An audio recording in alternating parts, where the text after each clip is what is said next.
বৈষম্য বিরোধী ছাত্র আন্দোলনে গিয়ে জীবনসঙ্গিনী খুঁজে পেয়েছেন বরগুনার নিলয়। আনিকার সঙ্গে আন্দোলনে পরিচয়, বিজয় মিছিলে প্রেম, সেখান থেকে বিয়ে করে সবাইকে চমকে দিয়েছেন এক প্রেমিক যুগল। শুক্রবার বসেছেন বিয়ের পিড়িতেও। এমন ভালোবাসার পূর্ণতা পেয়েও মুগ্ধ হয়েছেন তারা।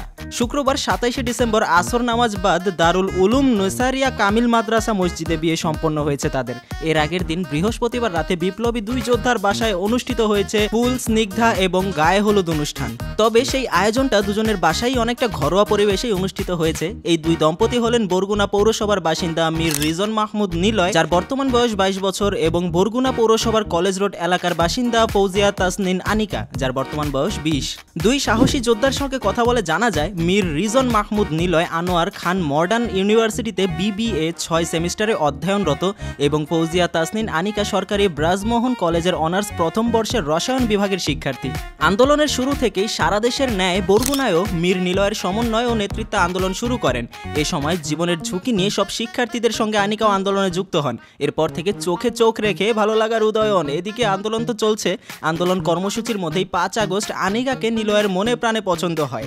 আন্দোলনের প্রোগ্রামে আনিকাকে পেয়ে নেতৃত্বের জায়গাটি আরও বেগবান হয়ে ওঠে।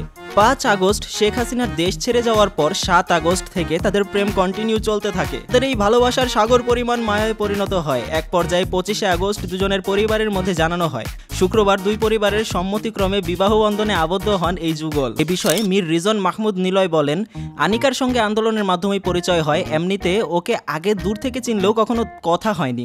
আন্দোলন চলাকালে সবার সঙ্গেই আমার কথা হতো। সবাইকে সাহস দিয়ে আন্দোলন বেগবান করার জন্য বলতাম। এই কারণেই ওর সঙ্গে আমার কথা বলা শুরু হয়। তবে সেই সময় আমাদের কোনো প্রেমের সম্পর্ক ছিল না। গত ৫ই আগস্ট যখন একত্রে বিজয় মিছিলেও আনন্দ উল্লাস করছিলাম, তখন আমাদের মধ্যে ভালো লাগা শুরু হয়। ফৌজিয়া তাসনিন আনিকা বলেন, আন্দোলনের সময় নিলয়ের সঙ্গে আমার পরিচয় হয়। ওই সময় আন্দোলন নিয়ে বিভিন্ন বিষয়ে কথা হতো। তখন সাহস এবং সততা দেখে নিলয়ের ওপর আমি দুর্বল হই। পরবর্তীতে গত ৫ আগস্ট বিজয় মিছিলে আমার প্রতি আলাদা কেয়ার দেখে ওর প্রতি দুর্বলতা আরও বেড়ে যায়। পরে ৭ আগস্ট আমাকে প্রেমের প্রস্তাব না দিয়ে সরাসরি বিয়ের প্রস্তাব দেন নিলয়। তাই বিষয়টা নিয়ে আপনার মতামত কি আপনি কমেন্ট বক্সে জানাতে পারেন। ভিডিওটা শেয়ার করে দিন আপনার নিলয়ের মতো বন্ধুদের সাথে, লাইক এবং ফলো করে সাথেই থাকুন জুম বাংলার।